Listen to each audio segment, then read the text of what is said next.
Hey my loves, இன்னைக்கு நம்ம பார்க்க போற படம் என்னன்னா 2025ல வெளியான பிளாக்மெயில் அப்படின்ற ஒரு தரமான மற்றும் தாறுமாறான கிரைம் த்ரில்லர் படத்தை பத்தி தாங்க பார்க்க போறோம். இந்த படத்தோட ஒன்லைனர் என்னன்னா, அசோக் அப்படின்ற ஒரு மிகப்பெரிய பணக்காரர் அவருடைய பிசினஸ் பிளான்ஸ் எல்லாத்தையுமே கேன்சல் பண்ணிட்டு தன்னோட மனைவி மற்றும் மகள் கூட டைம் ஸ்பெண்ட் பண்ணணும் அப்படின்னு ஊட்டியை நோக்கி கார்ல போயிட்டு இருக்காருங்க.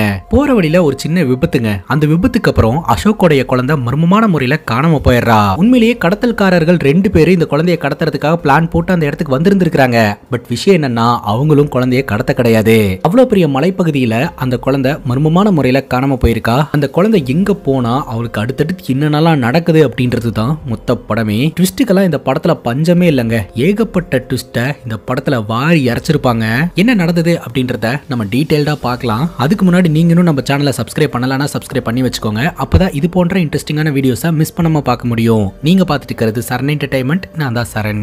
வாங்க வீடியோக்குள்ள போலாம். படத்தோட ஸ்டார்டிங் சீன்ல அசோக் அப்படின்றவருக்கு சொந்தமான ஒரு கம்பெனியை காட்டுறாங்க. அந்த கம்பெனில வேலை பார்க்கக்கூடிய மேனேஜர் மணி கவுண்டிங் மிஷின்ல பணத்தை போட்டு எண்ணிக்கிட்டு இருக்காங்க. பட்டுன்னு அந்த ரூமுக்குள்ள ஒரு ஸ்டாஃப் நுழைய இந்த மேனேஜருக்கு கோவம் வந்துருதுங்க. என்னுடைய கேபின்குள்ள நுழையறதுக்கு முன்னாடி இன்டர்காம்ல பர்மிஷன் கேட்டுட்டு தான் வரணும்னு தெரியாதா அப்படின்னு கேட்க, இல்ல மேடம் ரொம்ப அர்ஜென்ட், அதனாலதான் பட்டுன்னு வந்துட்டேன் அப்படின்ற மாதிரி சொல்ல, என்ன அர்ஜென்ட் அப்படின்னு கேட்க, இன்னைக்கு எம்டி லீவா அவருடைய அப்பாயின்மெண்ட்ஸ் எல்லாத்தையுமே கேன்சல் பண்ண சொன்னாரு அப்படின்னு சொல்ல, இந்த மேனேஜர் அப்படியே பாக்குறாங்க. அங்க கட் பண்ணா இந்த கம்பெனியோட ஓனரான அசோக், அவரது மனைவி அர்ச்சனா, இவர்களுடைய மகளான அனு, இவங்க 3 பேரும் கோயம்புத்தூர்ல இருந்து ஊட்டிக்கு கார்ல போயிட்டு இருக்காங்க இவங்களோட ஆனிவர்சரியை செலிப்ரேட் பண்றதுக்காக. அர்ச்சனா கேக்குறாங்க, போன வாரமே நான் உங்ககிட்ட கேட்டேன் ஆனிவர்சரிக்கு என்ன பிளான் அப்படின்ட்டு, ஒர்க் நிறைய இருக்கிறதுனால நம்ம எங்கேயும் போக முடியாது அப்படின்னு நீங்க சொல்லிட்டு இருந்தீங்க. ஆனா இப்போ உங்க பொண்ணு கேட்டான உடனே எல்லாத்தையும் கேன்சல் பண்ணிட்டு ட்ரிப்புக்கு போலான்னு கிளம்பிட்டீங்க. இந்த சடன் சேஞ்சுக்கு என்ன காரணம்னு தெரிஞ்சுக்கலாமா அப்படின்னு கேட்க, அசோக் சொல்றாரு, என்னதான் வேலைன்னு ஓடுனாலும் எண்ட் ஆஃப் த டே நீயும் என் பொண்ணு தானே எனக்கு முக்கியம். அதனாலதான் நான் எல்லாத்தையும் கேன்சல் பண்ணிட்டு உங்க கூட டைம் ஸ்பெண்ட் பண்ணலான்னு கிளம்பிட்டேன் அப்படின்னு ஹாப்பியா இவங்க ஊட்டியை நோக்கி டிராவல் பண்ணிக்கிட்டு இருக்காங்க. போற வழியில ஒரு ஹேர்பின் பெண்ட்ல இந்த நைட்ரஜன் பலூன்ஸ் எல்லாம் வித்துட்டு இருக்கிறத அந்த பொண்ணு பார்த்துட்டு, அப்பா எனக்கு வாங்கி கொடுங்க அப்படின்னு கேட்க, அசோக்கும் வண்டியை நிப்பாட்டி தான் பொண்ணுக்காக பலூன் வாங்கி கொடுக்குறாருங்க. மறுபடியும் இவங்களோட பயணத்தை கண்டினியூ பண்ண ஆரம்பிக்கிறாங்க. 8வது ஹேர்பின் பெண்ட் வரும்போது சடனா ஒரு கார் இவங்களை இடிக்கிற மாதிரி வந்துருதுங்க. அசோக்கும் ஸ்டேரிங்கை திருப்பி சேஃபா ஒரு இடத்துல கொண்டு போய் வண்டியை நிப்பாட்டிடுறாரு. மனைவி மற்றும் மகள் 2 பேரும் சேஃபா இருக்காங்களா அப்படின்றத உறுதி செஞ்சுட்டு காரை ஓட்டி இறங்கி வந்து அந்த நபரை திட்ட ஆரம்பிக்கிறாருங்க. அந்த கார்ல வந்த நபர், என்னோட கார் டேமேஜ் ஆயிடுச்சு, அதுக்கு காசு கொடு அப்படின்ற மாதிரி கேட்டுக்கிட்டு இருக்காரு. அந்த நபரோட பேரு ரமேஷுங்க. அசோக் சொல்றாரு, தப்பு ஓ மேலதான், நீ தான் ராங் ரூட்ல எங்களை இடிக்கிற மாதிரி வந்த, நாங்கெல்லாம் காசு தர முடியாது அப்படின்னு சொல்லிட்டு அசோக் மற்றும் ரமேஷ் இவங்க 2 பேரும் பயங்கரமா ரோட்ல நின்று ஆர்குமெண்ட் பண்ணிட்டு இருக்காங்க.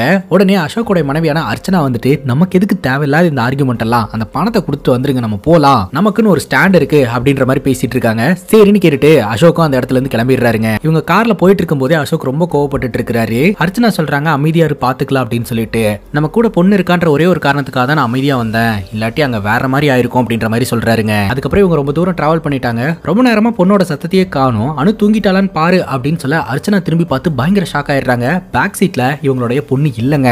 அங்க கட் பண்ணா நம்ம ஹீரோவை காட்டுறாங்க. நம்ம ஹீரோடைய பேரு மணி. நம்ம ஹீரோவை ஏதோ ஒரு வழக்குல போலீஸ்காரங்க அரெஸ்ட் பண்றாங்க. போலீஸ் ஸ்டேஷன்ல உட்கார்ந்துட்டு இருக்கக்கூடிய நம்ம ஹீரோ நம்ம கிட்ட ஒரு விஷயத்த சொல்றாருங்க. வாழ்க்கையில என்ன பிரச்சனை வந்தாலும் போலீஸ் ஸ்டேஷன் மட்டும் போயிடாத, போலீஸ் ஸ்டேஷன் நமக்கு நிறைய விஷயத்த கத்து கொடுக்கும், ஆனா பழிய மட்டும் ஏத்துக்காது அப்படின்ட்டு. இவரை போலீஸ்காரங்க அரெஸ்ட் பண்ணதுக்கான காரணம் என்ன, இவரோட வாழ்க்கையில என்ன நடந்தது அப்படின்றத இப்ப டீடைல்டா நம்ம கிட்ட காட்ட ஆரம்பிக்கிறாங்க. நம்ம ஹீரோ ஒரு ஃபார்மா கம்பெனில ஒரு மினிடோர் டிரைவரா வேலை பார்த்துக்கிட்டு இருக்காருங்க. அந்த மினிடோர்ல மருந்துங்க எல்லாத்தையுமே ஸ்டாக் பண்ணிடுவாங்க. இவர்கிட்ட பில்ல கொடுத்துருவாங்க.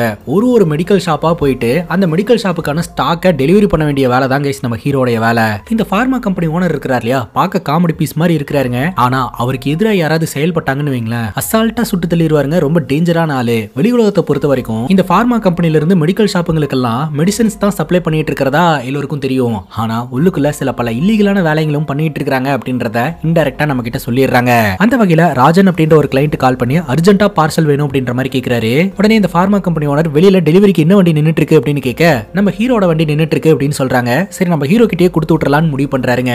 இப்ப ஹீரோட வண்டியில மெடிசன்ஸ் எல்லாம் ஏத்துனதுக்கு அப்புறம் ஹீரோவை கூப்பிட்டு கையில அந்த பார்சலை கொடுத்து, ராஜன் கிட்ட இந்த பார்சலை அர்ஜென்ட்டா கொடுத்துரு, மத்ததெல்லாம் நான் போன்ல பேசிக்கிறேன் அப்படின்னு சொல்லிடுறாரு. நம்ம ஹீரோ சரின்னு கேட்டு அந்த பார்சலை வாங்கிக்கிறாருங்க. அந்த பார்சல்ல என்ன இருக்கு அப்படின்னு நமக்கும் தெரியல, வாங்கிட்டு போற நம்ம ஹீரோக்கும் தெரியலங்க. இப்போ நம்ம ஹீரோ ஸ்டாக்க ஒரு மெடிக்கல் ஷாப்புக்கா போய் டெலிவரி பண்ணிட்டு இருக்காருங்க. அந்த வகையில ஒரு மெடிக்கல் ஷாப்ல டெலிவரி பண்ணிட்டு ரேகா இருக்காங்களா அப்படின்ற மாதிரி கேட்க, அவ வந்துட்டா உள்ளதா இருக்கா அப்படின்னு அங்க இருக்கிறவங்க சொல்றாங்க. அவங்களை கொஞ்சம் கூப்பிட்டு விட முடியுமா அப்படின்னு சொல்லிட்டு இவங்க 2 பேரும் போய் பேச ஆரம்பிக்கிறாங்க. அப்பதான் தெரிய வருது இவங்க 2 பேரும் லவ்வர்ஸ் அப்படின்ட்டு. ஹீரோடைய கேர்ள் ஃபிரெண்டான ரேகா இருக்காங்க இல்லையா, அவங்க பிரெக்னெண்டா இருக்காங்க. பிரெக்னன்சி டெஸ்டர்ல இருக்கக்கூடிய அந்த பாசிட்டிவ் சைனை காமிச்சிட்டு ரொம்பவே ஃபீல் பண்ணி அழுகுறாங்க. ஹீரோ சொல்றாரு, எப்படியும் நம்ம கல்யாணம் பண்ணிக்க தான் போறோம், நீ இதுக்கெல்லாம் போய் வருத்தப்படலாமா, இந்த குழந்தைய பெத்தெடுத்து நம்ம வளர்க்கலாம் அப்படின்னு சொல்றாரு. இது குழந்தைய பெத்து வளர்க்கறதா? நம்ம இருக்கக்கூடிய சூழ்நிலை என்னன்னு தெரியுமா? பெருசா வருமானம் இல்ல, நம்மள பாத்துக்கிறதுக்கே நமக்கு கஷ்டமா இருக்கு. அப்படி இருக்கும்போது ஒரு குழந்தைய பத்தி எப்படி வளர்க்க முடியும் அப்படின்னு ஹீரோட கேர்ள் ஃப்ரெண்ட் கேக்குறாங்க. இந்த விஷயத்த அவங்க ஃப்ரெண்ட் வீட்ல வச்சு டிஸ்கஸும் பண்றாங்க. நம்ம ஹீரோட ஃப்ரெண்ட் வேற யாரும் கிடையாதுங்க, படத்தோட ஸ்டார்டிங் சீன்ல தொழிலதிபர் அசோக்கோட காரை இடிச்சு ஆக்சிடென்ட் பண்ணி பிரச்சனை பண்ணாரு ரமேஷ், அவருதாங்க.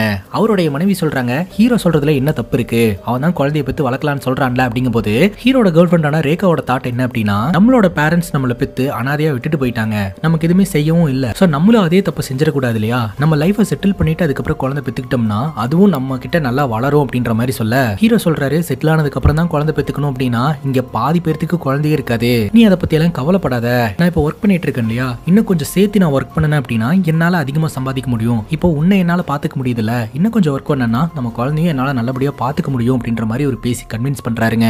ஹீரோ பேசினதுல ஹீரோட கேர்ள் ஃப்ரெண்டு கன்வின்ஸ் ஆகுறாங்க, அந்த குழந்தைய பெத்தெடுக்கலாம்னு முடிவு எடுக்கிறாங்க. இந்த படத்தோட கதை மொத்தமும் கோயம்புத்தூர்ல நடக்கிற மாதிரி காட்டுறாங்க கைஸ். அப்படியே உங்க வாழ்க்கை நகர ஆரம்பிக்குது. நம்ம ரமேஷ் இருக்கிறார் இல்லையா, நிலம் வீடு வாங்க விற்க அப்படின்னு சொல்லிட்டு ரியல் எஸ்டேட் ஏஜென்ட்டா ஒர்க் பண்ணிக்கிட்டு இருக்காருங்க. ஒரு புரோக்கரை கூப்பிட்டு ஒரு விஷயத்த சொல்றாருங்க, ஒரு பர்டிகுலர் லேண்டுக்கு டபுள் டாக்குமெண்ட் இருக்கு, அந்த நிலம் அவங்களுக்கு சொந்தமானதுதான் அப்படின்னு சொல்லிட்டு ரெண்டு பேர்த்துக்கிட்டயுமே வந்து பத்திரம் இருக்குங்க. அந்த மாதிரியான ஒரு பத்திரத்தை வச்சு ஒரு கிளைண்ட் தலையில மிளகா அரைச்சிடலாம் அப்படின்ற மாதிரி ஒரு பிளான் பண்றாருங்க. புரோக்கர் சொல்றாரு, எதுக்குப்பா இப்படி ஒரு ரிஸ்க் எடுக்கணும், என்னைக்கா இருந்தாலும் அது பிரச்சனை தரக்கூடிய விஷயம் தானே, அப்படிங்கும்போது ரிஸ்க் எடுத்தாதான் பணம் சம்பாதிக்க முடியும், இப்படியே உட்காந்துட்டு இருந்தோம்னா பணம் கிடைக்காது அப்படின்னு ஹீரோட ஃப்ரெண்ட் சொல்றாருங்க. பணம் சம்பாதிக்கிறதுக்காக இல்லீகல் வழியா இருந்தாலும் பரவாயில்ல தேர்ந்தெடுக்கலாம் அப்படின்னு நினைக்கக்கூடிய ஒரு ஆள் தான் நம்ம ஹீரோட ஃப்ரெண்ட் அப்படின்றத நம்ம கிட்ட காட்டுறாங்க. இப்ப ஹாஸ்பிட்டலுக்கு நம்ம ஹீரோ அவரோட கேர்ள் ஃப்ரெண்ட செக்கப்புக்காக கூட்டு வந்திருப்பாருங்க. அப்ப இந்த பார்மா கம்பெனி ஓனர் கால் பண்ணுவாரு, ஹீரோ அட்டன் பண்ணா அவர் பயங்கரமா திட்டுவாருங்க, போன் பண்ணா எடுக்க மாட்டே அப்படின்ட்டு.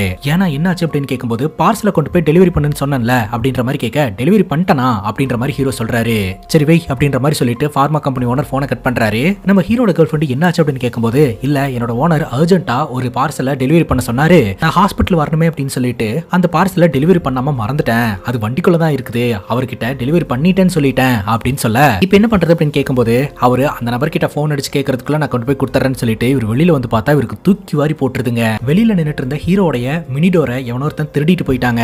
உடனடியா அந்த ஹாஸ்பிட்டல் இருக்கக்கூடிய சிசிடிவி கேமராவை செக் பண்ணி பாக்குறாங்க, எவனோ ஒருத்தன் அந்த மினிடோரை திருடிட்டு போயிருக்கான் அப்படின்றது தெளிவா ரெக்கார்ட் ஆயிருக்கு. இப்போ நம்ம ஹீரோ பார்மா கம்பெனி ஓனர் கிட்ட போய் நடந்த விஷயத்த சொல்றாருங்க. பார்மா கம்பெனி ஓனர் செம்ம காண்டாய் நம்ம ஹீரோ போட்டு அடிக்க ஆரம்பிச்சாரு. நான் இங்க சும்மா சில்லறை பிசினஸ் பண்ணிட்டு இருக்கேன்னு நினைச்சுக்கிட்டு இருக்கியா, பொருளை தொலைச்சிட்டு வந்து அசால்ட்டா பதில் சொல்லிக்கிட்டு இருக்க அப்படின்னு திட்டுறாரு. அந்த இடத்துக்கு வந்த கிங்ஸ்லி பாத்தீங்கன்னா, ஏண்டா அந்த பார்சல்ல என்ன இருக்குன்னு உனக்கு தெரியாதா, அதை கவனமா வச்சுக்கணும்னு உனக்கு தெரியாதா அப்படின்னு கேட்கும்போது, எனக்கு அந்த பார்சல்ல என்ன இருக்குன்னே தெரியாது அப்படின்னு ஹீரோ சொல்றாரு. இங்க இருந்து என்ன டெய்லி எடுத்துட்டு போறேன்னு கூட உனக்கு தெரியாதா அப்படின்னு கேட்க, ஒவ்வொரு மெடிக்கல் ஷாப்புக்கா போய் மருந்து டெலிவரி பண்ண சொல்றீங்க, அதை தான் நான் பண்ணிட்டு இருக்கேன், இங்க இருக்கிறது எல்லாமே மருந்து தானே அப்படிங்கும்போது, ஆனா பாவி அதுல பால்கோவா இருக்குடா அப்படின்ற மாதிரி சொல்ல, உடனே ஹீரோ கேட்கிறாரு, ஏன்னா ஒரு பால்கோவா பார்சலுக்காகவா என்ன போட்டு இந்த அடி அடிச்சுக்கிட்டு இருக்கீங்க, கிளைண்ட்டுக்கு வேற பால்கோவா பாக்ஸை வாங்கி தந்துட வேண்டியதானே, அப்படி இல்லனா அதுக்கான ரேட் என்னன்னு சொல்லுங்க, 500 ரூபாய் இருக்குமா இல்ல 1000 ரூபாய் இருக்குமா, என்னோட சம்பளத்துல புடிச்சுக்கோங்க அப்படின்னு சொல்ல, கிங்ஸ்லி சொல்றாரு, இதுக்கு மேல இவன்ட்ட கோட் வேர்ட்ல பேசினாலாம் வேலைக்கே ஆகாது, அந்த பார்சல்ல என்ன இருந்ததுன்றத சொல்லிடலாம் அப்படின்னு சொல்லிட்டு அப்பதான் விஷயத்தையே சொல்றாங்க, அது பால்கோவா பாக்ஸ் கிடையாது, அது ஹை குவாலிட்டியான ட்ரக் பாக்ஸ் அப்படின்ட்டு. இவங்க மெடிசன்ஸ் எல்லாம் மேனுஃபேக்சர் பண்ற மாதிரியே சைஸா ட்ரக்ஸும் மேனுஃபேக்சர் பண்ணிட்டு இருந்திருக்காங்க. தமாத்தூண்டு பார்சல்ல இருந்த அந்த சரக்கோட வேல்யூ என்ன தெரியுமா, 50 லட்சம் ரூபாய். இதை தெரிஞ்சுக்கிட்டு ஹீரோ தான் அதை கடத்தி இருப்பாரு அப்படின்னு அந்த பார்மா கம்பெனி ஓனர் சந்தேகப்படுறாருங்க. அந்த நேரம் பார்த்து ஹீரோட கேர்ள் ஃப்ரெண்ட் கால் பண்றாங்க, லவுட் ஸ்பீக்கர்லயே பேசு அப்படின்னு சொல்ல, நம்ம ஹீரோ லவுட் ஸ்பீக்கர்ல பேசுறாரு. நம்ம ஹீரோன் எடுத்த வார்த்தைக்கு வண்டி கிடைச்சதாடா, என்னடா ஆச்சு அப்படின்ற மாதிரி கேட்டுட்டு இருக்க. ஹீரோ சொல்றாரு, நான் ஓனர் பாக்குறதுக்காக வந்திருக்கேன், அது சம்பந்தமா தான் பேசிட்டு இருக்கேன் அப்படின்ற மாதிரி சொல்றாரு. இப்போ இந்த ஓனர் ஒரு முடிவு எடுக்கிறாருங்க, போனை கட் பண்ணிட்டு ஹீரோட கேர்ள் ஃப்ரெண்ட் எங்க இருக்கான்னு பார்த்து கடத்துங்கடா, ஒண்ணு இவன் அந்த சரக்கு கொண்டாந்து நம்ம கிட்ட ஒப்படைக்கணும், அப்படி இல்லனா அந்த சரக்கோட வேல்யூவான 50 லட்சம் ரூபாய் பணத்தை கொண்டாந்து என்கிட்ட ஒப்படைக்கணும், இது ரெண்டுமே நடக்கலனா உன்னோட கேர்ள் ஃப்ரெண்டை இனிமேல் பார்க்கவே முடியாது அப்படின்னு சொல்லிட்டு ஹீரோவா அமுச்சு வச்சிடறாங்க. இந்த பார்மா கம்பெனி ஓனரோட ஆட்கள்லாம் பாத்தீங்கன்னா காருக்குள்ள உங்க பாய் ஃப்ரெண்ட் வெயிட் பண்ணிட்டு இருக்காரு வாங்க அப்படின்னு போய் சொல்லி கார் வரைக்கும் கூட்டிட்டு வந்து அந்த வண்டியில கடத்திடுறாங்க.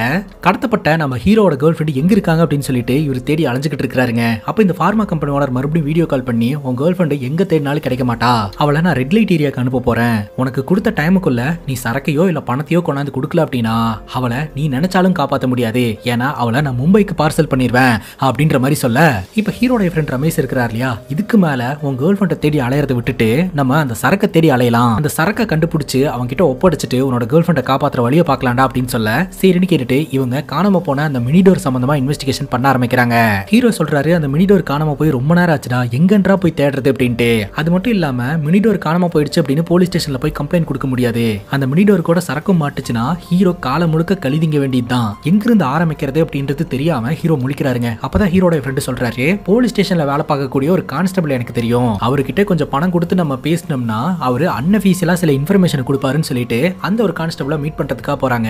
அந்த கான்ஸ்டபிள் என்ன சொல்றாருன்னா, யாரு திருடுறாங்க அப்படின்ற இன்ஃபர்மேஷன் என்கிட்ட இல்ல, ஆனா திருடப்பட்ட வண்டிங்களை வாங்குறதுக்குன்னு ஒரு 4 பேர் இருக்கிறானுங்க, அவங்களுடைய டீடைல்ஸ் தரேன், அங்க போய் நீங்க செக் பண்ணுங்க அப்படின்னு சொல்ல ஒவ்வொருத்தங்க வீட்டுக்கா நம்ம ஹீரோ போறாருங்க. ஒரு 3 இடத்துல தேடி இருப்பாரு, எங்கேயுமே அவரோட வண்டி இருந்திருக்காது. 4வது இடத்துல இவரோட வண்டி இருக்கிறத பார்த்து ரொம்பவே சந்தோஷப்படுறாரு. அவ்வளவுதான், பிரச்சனை எல்லாம் சால்வ் ஆயிடுச்சு அப்படின்னு சொல்லிட்டு அந்த மினிடோர் கிட்ட போயிட்டு கதவை ஓபன் பண்ணி பார்த்தா ஹீரோக்கு தூக்கி வாரி போட்டுருதுங்க. பின்னாடி சரக்கு இல்ல, எந்த சரக்குமே இல்ல.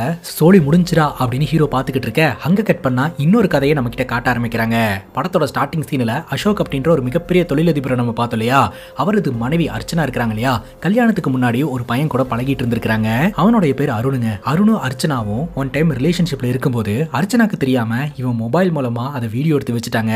அந்த வீடியோ வச்சுக்கிட்டு ஏதாவது பண்ணலாம் அப்படின்னு சொல்லி பிளான் பண்ணிக்கிட்டு இருக்கான். நினைச்ச மாதிரியே பாத்தீங்கன்னா அர்ச்சனாக்கு போன் பண்ணி ஒரு இடத்துக்கு வர சொல்றான். அந்த இடத்துக்கு அர்ச்சனாவும் கண் கலங்கின நிலைமையில வராங்க. இதுக்கு என்ன இந்த இடத்துக்கு வர சொன்ன, யாராவது பார்த்தா பெரிய பிரச்சனையாகும் அப்படின்னு சொல்ல, அப்போ ஒண்ணு பண்ணலாமா, நம்ம மறைவா போய் பேசலாம், லவ் பண்ண காலகட்டத்துல அப்படிதானே போய் பேசுவோம், கையும் கையும் தொட்டு கண்ணும் கண்ணும் பார்த்து அப்படின்ட்டு. ஸ்டாப் இட், உனக்கு என்னதான் வேணும், எதுக்காக இந்த மாதிரி வீடியோ காட்டி மிரட்டிக்கிட்டு இருக்க அப்படின்னு அர்ச்சனா கேட்க, என்ன கலட்டி விட்டுட்டு ஒரு பணக்கார பையனா பார்த்து நீ லைஃப்ல செட்டில் ஆயிட்ட, நான் என்ன பண்றது, சோ எனக்கு இப்ப பண தேவை இருக்கு, அதனால ஒரு 2 கோடி ரூபாய் பணத்தை மட்டும் செட்டில் பண்ணிரு, நான் இந்த வீடியோ டெலீட் பண்ணிட்டு உன் லைனுக்கே வரமாட்டேன் அப்படின்ற மாதிரி சொல்றாரு. அவ்வளவு பெரிய அமௌண்ட்டுக்கு நான் என்ன பண்ணுவேன் அப்படின்னு கேட்கும்போது, உன்னை பொறுத்த வரைக்கும் அது பெரிய அமௌண்ட் தான், ஆனா உன்னோட புருஷனுக்கு அது ஒன்றும் பெரிய அமௌண்ட் கிடையாது இல்லையா, அதனால எனக்கு பணத்தை ரெடி பண்ணி கொடு, அப்படி உன்னால முடியாது அப்படின்னா நான் டைரக்டா உன்னோட புருஷனையே பிளாக்மெயில் பண்ணி அந்த பணத்தை வாங்கிக்கிறேன், பொண்டாட்டியோட மானம் போயிடக்கூடாது அப்படின்ட்டு அவன் பணத்தை கொடுத்து தானே ஆவான் அப்படின்னு இந்த அருண் அர்ச்சனாவை மிரட்டிக்கிட்டு இருக்காங்க. அதுக்கப்புறம் அர்ச்சனா பாத்தீங்கன்னா இந்த அருணை மீட் பண்ணி ஒரு கவரை கொடுக்குறாங்க. கேட்ட பணத்தை எடுத்துட்டு வந்துட்டா போல அப்படின்னு சொல்லிட்டு அந்த கவர் ஓபன் பண்ணா அதுல 10 லட்சம் ரூபாய் இருக்குங்க. அர்ச்சனா சொல்றாங்க, என்னால இவ்வளவுதான் ரெடி பண்ண முடிஞ்சது, இதை வச்சுட்டு தயவு செஞ்சு என்னோட லைன்ல இருந்து போயிரு, நீ பண்ண டார்ச்சருக்கு இந்நேரம் நான் செத்துருக்க வேண்டியவ, என் குழந்தை அனாதை ஆயிடக்கூடாது அப்படின்றதுக்காக தான் நான் இப்போ வரைக்கும் உயிரோட இருந்து இதெல்லாத்தையும் ஹேண்டில் பண்ணிட்டு இருக்கேன் அப்படிங்கும்போது அருண் இருந்துட்டு, நீ ஏன்பா கஷ்டப்பட்டு சாவணும், நானே உன்னை கொண்டுறேன் அப்படின்ற மாதிரி மிரட்டிக்கிட்டு இருக்க. கரெக்டா அர்ச்சனாவுடைய கணவர் வீடியோ கால்ல வராருங்க. கணவரும் மகளும் ரொம்ப ஹாப்பியா பேசுறாங்க. சீக்கிரமா வீட்டுக்கு வந்துருங்கம்மா அப்படின்ற மாதிரி கூப்பிட, நான் வந்துடுறேன் அப்படின்னு சொல்லிட்டு இவங்க போனை கட் பண்றாங்க. இப்ப அருண் என்ன சொல்றாருன்னா, நான் கேட்ட பணம் எனக்கு வேணும், அந்த பணத்தை நீ தரல அப்படின்னா நான் பிளான் பி ஆக்டிவேட் பண்ணிடுவேன் அப்படின்ற மாதிரி சொல்றாருங்க. அங்க கட் பண்ணா நம்ம ஹீரோவும் ரமேஷும் பெட்ரோல் அடிக்கிறதுக்காக பங்குக்கு போறாங்க. பங்க்ல இருக்கக்கூடிய பையன் ஜீரோவை காட்டாமே பெட்ரோல் போடுறான், அவன் சீட் பண்றான் அப்படின்னு சொல்லிட்டு ரமேஷ் எதிர்த்து கேள்வி கேட்கிறாரு. இதனால அந்த பையனுக்கும் ரமேஷ்க்கும் ஆர்குமெண்ட் வருது. ரமேஷ் பாத்தீங்கன்னா அந்த பையனை பலார்னு ஒரு ஆரம்பிச்சுட்டு, நீ ஏமாத்திட்டல, பெட்ரோலுக்கு காசுலாம் தர முடியாது அப்படின்னு சொல்லிட்டு அந்த இடத்துல இருந்து இவங்க 2 பேரும் கிளம்பிடுறாங்க. அந்த பையன் செம்ம காண்டோட இதை பாத்துக்கிட்டு இருக்கான். இப்போ ஒரு ரவுடியை நம்ம கிட்ட காட்டுறாங்க. இவர் தான் பாத்தீங்கன்னா சிட்டில திருட்டு போற வண்டிங்களை எல்லாம் காசு கொடுத்து வாங்குற ஆளு. இவர்கிட்ட இந்த அருண் வந்து ஏதோ கேட்டுக்கிட்டு இருக்கான், ஆனா அந்த நபர் அதை பண்ண முடியாது அப்படின்ற மாதிரி சொல்லிக்கிட்டு இருக்காருங்க. கரெக்டா அந்த இடத்துக்கு நம்ம ஹீரோவும் ரமேஷும் வராங்க. யார் இவனுங்க அப்படின்னு கேட்க, சோ நம்ம பசங்க தான் வந்து இவனோட மினிடோரை திருடி இருக்காங்க, மினிடோர் கிடைச்சிருச்சு, அதுக்குள்ள இருந்த சரக்குலாம் மிஸ் ஆயிடுச்சு, சோ அது சம்பந்தமா தான் உங்ககிட்ட பேசலான்னு வந்திருக்காங்க அப்படின்ற மாதிரி சொல்ல, அவங்களோட சர்க்கிள்ல யார் இந்த வண்டியை திருடினது அப்படின்னு உடனடியா போன் பண்ணி விசாரிக்கிறாங்க. யாரு திருடினாங்க அப்படின்ற இன்ஃபர்மேஷன் கிடைக்குதுங்க. அந்த நபர்கிட்ட வண்டிக்குள்ள இருந்த சரக்கு எங்க அப்படின்னு கேட்கும்போது, வண்டியை திருடினது மட்டும் தான் நானு, அதுக்குள்ள இருந்த சரக்கு எல்லாத்தையுமே மாறி எடுத்துட்டு போயிட்டான் அப்படின்ற மாதிரி சொல்ல, அந்த மாறின்ற நபருக்கு போன் பண்ணா போன் சுவிட்ச் ஆஃப். சரி அட்ரஸ் ஆது கொடுங்க, நாங்க போய் பாத்துக்கிறோம் அப்படின்னு ஹீரோ கேக்குறாரு. உடனே இந்த ரவுடி சொல்றாருங்க, இந்த மாறின்றவனுக்கு அட்ரஸ் எல்லாம் கிடையாது, எப்ப எங்க இருப்பானும் தெரியாது, ஆனா ஒரே ஒரு இன்ஃபர்மேஷன் மட்டும் சொல்ற கேட்டுக்கோ, உன்னோட முதலாளி கிட்ட தான் அந்த மாதிரி வேலை பார்த்துக்கிட்டு இருந்தான், அப்போ அந்த கம்பெனில ஏதோ ஒரு இல்லீகல் ஆக்டிவிட்டியில ஈடுபட்டதுனால உன்னோட முதலாளி அடிச்சு விரட்டிட்டான் அப்படின்னு சொல்ல, உடனடியே நம்ம ஹீரோ அவருடைய முதலாளிக்கு போனை போட்டு, உங்க கம்பெனில இதுக்கு முன்னாடி வேலை பார்த்துட்டு இருந்தா மாறின்றவன் தான் இந்த வேலையை பண்ணிருக்கான், அவனுடைய டார்கெட் வண்டி கிடையாது, அதுல இருந்து சரக்கு தான், தெரிஞ்சுதான் இதை பண்ணிருக்கான் அப்படின்ற மாதிரி ஹீரோ சொல்றாருங்க. இப்ப ஹீரோட பாஸ் என்ன சொல்றாருன்னா, இந்த கதையெல்லாம் என்கிட்ட வேண்டாம், உனக்கு உன் கேர்ள் ஃப்ரெண்ட் உசுரோட வேணும் அப்படின்னா ஒன்னு சரக்கு கொண்டாந்து கொடு, அப்படி இல்லனா அந்த சரக்கோட ஒர்த்தான 50 லட்சம் ரூபாய் பணத்தை கொண்டாந்து கொடு அப்படின்ற மாதிரி மிரட்டிட்டு போனை கட் பண்றாருங்க. ரமேஷ் சொல்றாரு, பேசாம நம்ம பணத்தை ரெடி பண்ணலாம்டா அப்படின்ட்டு, 1 லட்சம் 2 லட்சம் அப்படின்னா நம்ம புரட்டிடலாம், 50 லட்சம் ரூபாய்க்கு எங்கடா போறது அப்படின்னு இவங்க டிஸ்கஸ் பண்ணிட்டு இருக்க. அந்த வழியா ஒரு பிளாக் கலர் கார் ஒன்று கிராஸ் ஆகுதுங்க. அந்த காருக்குள்ளதான் இந்த அருண் இருக்கிறாரு. அருண் இவங்க 2 பேர்த்த கவனிக்கிறாரு. உடனடியா இறங்கி வந்து நம்ம ஹீரோ கிட்டையும் இந்த ரமேஷ் கிட்டையும் பேச ஆரம்பிக்கிறாரு. உங்களுக்கும் பண தேவை இருக்கு, எனக்கும் பண தேவை இருக்கு, சோ நம்ம 2 பேரும் சேர்ந்து ஒர்க் பண்ணோம் அப்படின்னா நம்ம பிரச்சனை எல்லாம் சால்வ் ஆயிரும்னு ஆசை வார்த்தை சொல்றாருங்க. என்ன பண்ணணும் அப்படின்னு கேட்க, குழந்தைய கடத்தணும் அப்படின்ற மாதிரி சொல்றாரு. ஹீரோ சொல்லிடுறாரு, குழந்தையெல்லாம் கடத்த முடியாது சார், ரொம்ப ரிஸ்கான வேலை அப்படின்ட்டு. டேய் நீ பிரிக்கிறதே டேஞ்சரான சூழ்நிலையில தான், இவ்வளவு நாள் நீ என்ன பண்ணிட்டு இருந்த, மெடிசன் சப்ளை பண்றேன்னு நினைச்சிட்டு கொக்கைனை சப்ளை பண்ணிட்டு இருந்திருக்க, உன் கேர்ள் ஃப்ரெண்ட உன் பாஸ் புடிச்சு வச்சுட்டு இன்னும் அனுப்ப மாட்டேன்னு சொல்லிக்கிட்டு இருக்கான், உன்னால போலீஸ் கிட்ட போய் உதவி கேட்க முடியுமா, உதவி கேட்டாலும் அவங்க உனக்கு சாதகமா நிப்பாங்களா அப்படின்னு கேட்க, ரமேஷ் பாத்தீங்கன்னா ஒரு நிமிஷம் இருங்க சார் அப்படின்னு சொல்லிட்டு ஹீரோ தனியா கூட்டிட்டு போயிட்டு, இப்ப நமக்கு ஹெல்ப் பண்றதுக்கு யாருமே இல்லடா, இவன் ஹெல்ப் பண்றதுக்கு முன் வந்திருக்கான், இவனை யூஸ் பண்ணி நம்ம பிரச்சனையை சால்வ் பண்ணிக்கலாம் அப்படின்னு சொல்ல, குழந்தைய கடத்துறதெல்லாம் கிரைம்டா அப்படின்னு சொல்ல, கொக்கைனை கடத்துனது மட்டும் கிரைம் இல்லையா அப்படின்னு ஹீரோட ஃப்ரெண்ட் கேக்குறாரு. டே அவனை பார்த்தா நல்ல மாதிரியே இல்ல அப்படின்னு சொல்ல, சொல்ல, நல்லவன் ஏன்டா இந்த மாதிரி சூழ்நிலையில நம்ம கிட்ட வர போறான், இப்ப ரேகாவை காப்பாத்துறதுக்கு வேற வழியே இல்லடா அப்படின்ற மாதிரி சொல்ல, இவங்க டிஸ்கஷன்ல ஈடுபட்டு இருப்பாங்க. இதை பார்த்து அருண் வந்து உங்களுக்கு இஷ்டம் இல்லைன்னு சொல்லிருங்க, நான் வேற ஆளை பாத்துக்கிறேன் அப்படின்னு சொல்ல, ரமேஷ் சொல்றாரு எங்களுக்கு ஓகே தான் சார், ஆனா காசு கரெக்டா வந்துரும்ல அப்படிங்கும் போது, என்னோட கைக்கு காசு வந்ததுக்கு அப்புறம் உங்களுடைய கைக்கு டான்னு நீங்க எதிர்பார்த்த கேஷ் வந்துரும் அப்படின்ற மாதிரி சொல்றாருங்க. இந்த அருண் இருக்கிறார் இல்லையா, அசோக்கோட ஆபீஸ்ல இருக்கிறவங்க வீட்டுல இருக்கிறவங்க கிட்ட எல்லாம் பணம் கொடுத்து கரெக்ட் பண்ணி வச்சிருக்காருங்க இன்ஃபர்மேஷனை ஷேர் பண்றதுக்காக. அந்த வகையில அசோக் தன்னோட ஃபேமிலி கூட ஊட்டி போறாரு அப்படின்ற தகவல் தெரிய வருது. சோ போற வழியிலேயே வச்சு அந்த குழந்தைய கிட்னாப் பண்ணணும், இதுதான் பிளான். குழந்தைய கிட்னாப் பண்றதுக்கு கார் வேணும் அப்படின்னு கேட்க, இந்த அருண் பாத்தீங்கன்னா ஒரு கார் அரேஞ்ச் பண்ணி கொடுக்குறாருங்க. ஹீரோவும் ரமேஷும் பாத்தீங்கன்னா இந்த அசோக்கோட ஃபேமிலி ஊட்டிக்கு வரதுக்கு முன்னாடியே இவங்க ஒரு இடத்துல போய் காரை போட்டு நின்றுறாங்க. 8வது ஹேர்பின் பெண்டு கிட்ட வரும்போது அருண் ரமேஷ்க்கு தகவல் கொடுக்குறாரு, அவங்க வந்துட்டாங்க, அங்க பிரச்சனையை உருவாக்கி குழந்தைய கிட்னாப் பண்ணுங்க அப்படின்ட்டு. ரமேஷ் வேணுனே இடிக்கிற மாதிரி காரை கொண்டு போய் நிப்பாட்டுறாருங்க. சோ நினைச்ச மாதிரியே இவங்க 2 பேர்த்தோட காருமே அந்த பெண்டு கிட்ட நிக்குது. அசோக் இறங்கி வந்து பிரச்சனை பண்ணிக்கிட்டு இருப்பாரு. பிரச்சனை பெருசாகும் போது அர்ச்சனாவும் காரை விட்டு இறங்கி வந்து அங்க பேசிக்கிட்டு இருப்பாங்க. சோ அந்த டைம்ல காருக்குள்ள இருந்த நம்ம ஹீரோ சைஸா இறங்கி வந்து அந்த காருக்குள்ள இருக்கக்கூடிய அசோக்கோட குழந்தைய கடத்தலான்னு போய் பார்த்தா அங்கதான் கைஸ் தாறுமாறான ஒரு ட்விஸ்ட். அந்த காருக்குள்ள அசோக்கோட குழந்தை இல்ல.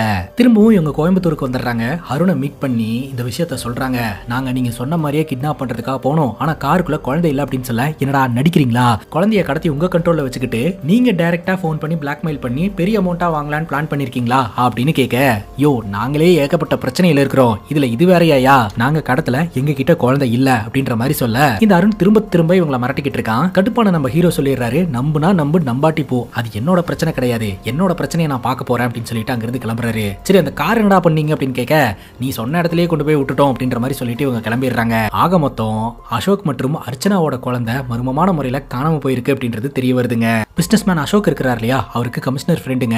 அவர் அசோக் கிட்ட வந்து பேசுறாரு, குழந்தை காணாம போன விஷயத்துல இதை பண்ணது கண்டிப்பா உன்னோட பிசினஸ் காம்படிட்டர்ஸ் யாராவது தான் பண்ணிருப்பாங்க, உன் மேல இருக்கக்கூடிய கோபத்தினாலையும் பொறாமையினாலும் இதை பண்ணிருக்கலாம், நீ வளர்றது சில பேருக்கு வெறுப்பை ஏற்படுத்தி இருக்கலாம் அப்படின்னு சொல்ல, ஊட்டிக்கு வரும்போது ஒரு வண்டி ஆக்சிடென்ட் ஆகி பிரச்சனையாச்சு, அதுக்கப்புறம் தான் குழந்தை காணாம போனா, அந்த வண்டியில வந்தவங்க யாருன்ற டீடைல் கிடைச்சதா அப்படின்னு கேட்கும்போது, இன்வெஸ்டிகேஷன் பண்ணிட்டு இருக்கோம், சீக்கிரம் கண்டுபிடிச்சிருவோம் அப்படின்ற மாதிரி கமிஷனர் சொல்றாருங்க. ஒரு மிகப்பெரிய பிசினஸ் மேனோட குழந்தை மர்மமான முறையில காணாம போயிடுச்சு அப்படின்ற நியூஸ் வெளியில வந்துச்சுன்னா அசோக்கோட பேர் வந்து பயங்கரமா டேமேஜ் ஆகும் அப்படின்னு சொல்லிட்டு இதை அன்அஃபிஷியலா இன்வெஸ்டிகேஷன் பண்ண சொல்றாருங்க. எஃப்ஐஆர் எதுவுமே ஃபைல் பண்ணாம. இப்ப போலீஸ்காரங்க யாரெல்லாம் சந்தேகப்படுறாங்களோ அவங்க எல்லாம் கூட்டிட்டு வந்து அசோக் மற்றும் அர்ச்சனா முன்னாடி நிப்பாட்டுறாங்க. அன்னைக்கு பிரச்சனை பண்ணது இவங்களான்னு பாருங்க அப்படின்ட்டு. ஆனா இவங்க இல்ல அப்படின்ற மாதிரி சொல்லிடுறாங்க. குழந்தை கடத்தல எல்லாம் ஈடுபட்டு இருந்த ஆளுங்களை எல்லாம் ஒரு கல்யாண மண்டபத்துக்கு வர வச்சு அந்த இடத்துக்கு நம்ம அர்ச்சனா மற்றும் அசோக்க கூட்டிட்டு போயிட்டு இங்க இருக்கிறவங்க எல்லாம் யாராவது இருக்காங்களான்னு பாருங்க அப்படின்னு ஐடென்டிஃபை பண்ண சொல்ல, அவங்களும் இல்லன்னு தெரிய வருது. அதே சமயம் அவங்களும் சொல்லிடுறாங்க, நாங்கெல்லாம் உங்க குழந்தைய கிட்னாப் பண்ணல அப்படின்ட்டு. அசோக் என்ன சொல்றாரு அப்படின்னா, நீங்க கிட்னாப் பண்ணல அப்படின்றத நம்புறேன், அதே சமயம் என்னோட குழந்தை எங்க இருக்கா அப்படின்றத கண்டுபிடிச்சு என்கிட்ட ஒப்படைச்சிங்கன்னா உங்களுக்கு 1 கோடி ரூபாய் சன்மானம் தரேன் அப்படின்னு அறிவிக்கிறாருங்க. பணத்துக்கு ஆசைப்பட்டாவது இவங்க சர்க்கிள்ல யாராவது பண்ணியிருந்தா இன்ஃபர்மேஷனை போட்டு கொடுத்து குழந்தை கிடைக்கிறதுக்கு வாய்ப்பு இருக்கு இல்லையா, அதனால கண்டுபிடிச்சு கொடுத்தா ரிவார்டு தரேன் அப்படின்னு அசோக் அறிவிக்கிறாருங்க. பொண்ணு எங்க போனா, என்ன ஆனா, அவ சாப்பிட்டாளா, என்ன பண்ணிட்டு இருக்கான்ற எந்த ஒரு இன்ஃபர்மேஷனுமே தெரியாம பெத்த தாயான அர்ச்சனா தவிதவிச்சு போயிடுறாங்க. அழுதுகிட்டே உட்காந்துக்கிட்டு இருப்பாங்க. பழைய போட்டோஸ் எல்லாம் பார்த்து ஃபீல் பண்ணிக்கிட்டு இருப்பாங்க. அந்த நேரம் பார்த்து இந்த அருண் கிட்ட இருந்து கால் வருங்க.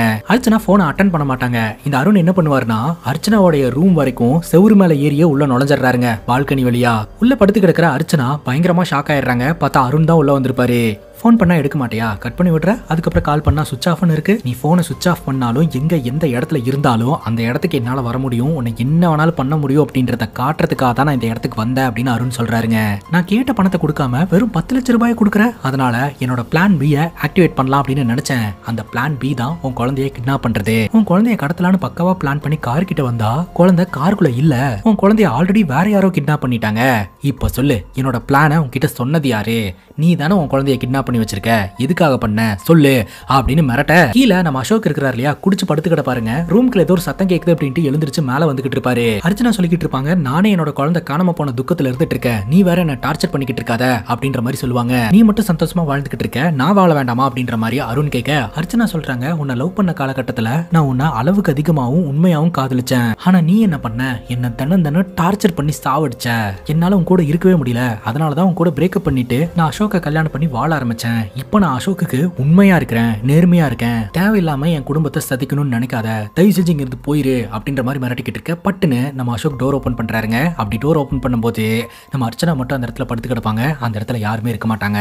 நம்ம மனப்பிரம போல அப்படின்னு சொல்லிட்டு அசோக் அந்த இடத்துல இருந்து கிளம்பிடுவாரு. இந்த அருண் அந்த இடத்துல இருந்து கிளம்புறதுக்கு முன்னாடி நம்ம அர்ச்சனா கிட்ட சொல்லிருப்பாருங்க, குழந்தைய மட்டும் நீ தான் கடத்தி வச்சிருக்க, மறைச்சு வச்சிருக்கன்னு தெரிஞ்சதுன்னு வைங்க, நீ உன் புருஷன் கூட வாழ்ற கடைசி நாள் அதுவா தான் இருக்கும் அப்படின்னு சொல்லிட்டு அந்த இடத்துல இருந்து கிளம்பிடுறாருங்க. அங்க கட் பண்ணா குழந்தைக்கு என்ன நடந்தது அப்படின்றத விஷுவலா நம்ம கிட்ட காட்டுறாங்க.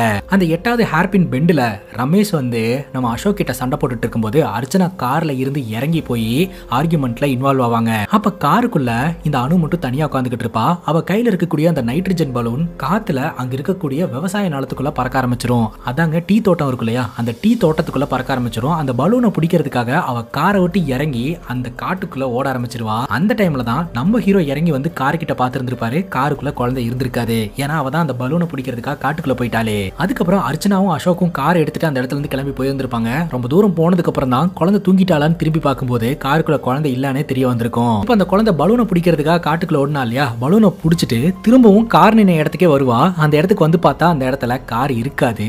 என்ன பண்றதுன்னு தெரியாம அங்கேயே நின்னுட்டு இருக்க. அந்த வழியா ஒரு இனோவா கார் ஒன்று வருங்க. அந்த காருக்குள்ள 2 மொட்டைங்க இருப்பானுங்க. அவனுங்க ரோட்ல இந்த குட்டி பாப்பா தனியா நின்னுட்டு இருக்கிறத பார்த்துட்டு, என்ன பாப்பா எதனால இங்க நின்னுட்டு இருக்க, இந்த இடத்துல நிக்கிறதெல்லாம் சேஃப் இல்லன்னு தெரியாதா அப்படின்னு கேட்க, இந்த பாப்பா விஷயத்த சொல்ற, இந்த மாதிரி பலூனை பிடிக்கிறதுக்காக நான் காட்டுக்குள்ள போயிட்டேன், என்னோட அப்பா அம்மா இந்த இடத்துல இருந்து போயிட்டாங்க, எனக்கு என்ன பண்றதுன்னு தெரியல அப்படின்ட்டு.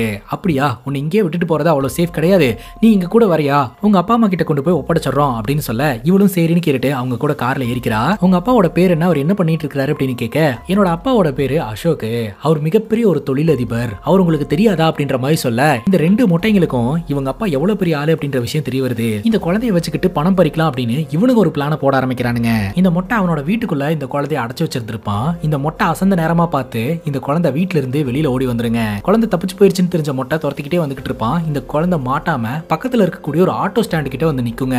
அந்த ஆட்டோ ஸ்டாண்ட்ல தான் பாத்தீங்கன்னா ரமேஷோட மனைவி ஆட்டோ ஓட்டிக்கிட்டு இருப்பாங்க. லஞ்ச் டைம் ஆயிடுச்சு அப்படின்னு சொல்லிட்டு ரமேஷோட மனைவி டிஃபன் பாக்ஸ் ஓபன் பண்ணி சாப்பிட ஆரம்பிப்பாங்க. இவங்க சாப்பிடுறத அந்த பொண்ணு பாத்துக்கிட்டே உட்காந்துக்கிட்டு இருப்பா. அதுக்கப்புறம் இங்க வாமா அப்படின்னு சொல்லி கூட்டிட்டு போய் உட்கார வச்சு சாப்பாடு கொடுத்து, நீ யாருமா என்ன ஏதுன்னு கேட்க, ரமேஷோட மனைவி கிட்ட இந்த குழந்தை என்ன நடந்ததோ எல்லாத்தையுமே எக்ஸ்பிளைன் பண்ணுவாங்க. இன்னொரு பக்கம் நம்ம ரமேஷும் ஹீரோவும் பாத்தீங்கன்னா அந்த டபுள் டாக்குமெண்ட் இருந்துச்சு இல்லையா, அதை எடுத்துட்டு போய் ஒருத்தங்க கிட்ட கொடுத்து பணத்தை எப்படியாவது ரெடி பண்ணலாம்னு முயற்சி பண்ணிக்கிட்டு இருப்பாங்க. அந்த நேரம் பார்த்து ரமேஷோட மனைவி ரமேஷ்க்கு ஃபோன் பண்ணி இந்த மாதிரி போலீஸ் ஸ்டேஷன் வரைக்கும் போகணும் கூட வா அப்படின்னு சொல்ல, என்ன ஆச்சு அப்படின்னு கேட்க, இவங்க ஆட்டோ எடுத்துட்டு அந்த இடத்துக்கு வராங்க. இந்த மாதிரி குழந்தை வந்து அவங்க பேரண்ட்ஸ் கிட்ட இருந்து மிஸ் ஆயிருக்கு அப்படின்னு சொல்ல, யார் அந்த குழந்தை அப்படின்னு சொல்லி ரமேஷ் பார்க்க பயங்கர ஷாக் ஆயிடுறாருங்க. அருண் கடத்த சொல்லி குழந்தையோட போட்டோ அமைச்சிருந்திருப்பான் இல்லையா, அந்த போட்டோல இருக்கக்கூடிய குழந்தையும் இந்த குழந்தையும் ஒண்ணு அப்படின்றது தெரிய வருது. போலீஸ் ஸ்டேஷனுக்கெல்லாம் போக வேண்டாம், முதல்ல நம்ம வீட்டுக்கு போலாம் அப்படின்னு சொல்லிட்டு குழந்தைய எடுத்துட்டு இவங்க வீட்டுக்குள்ள போவாங்க.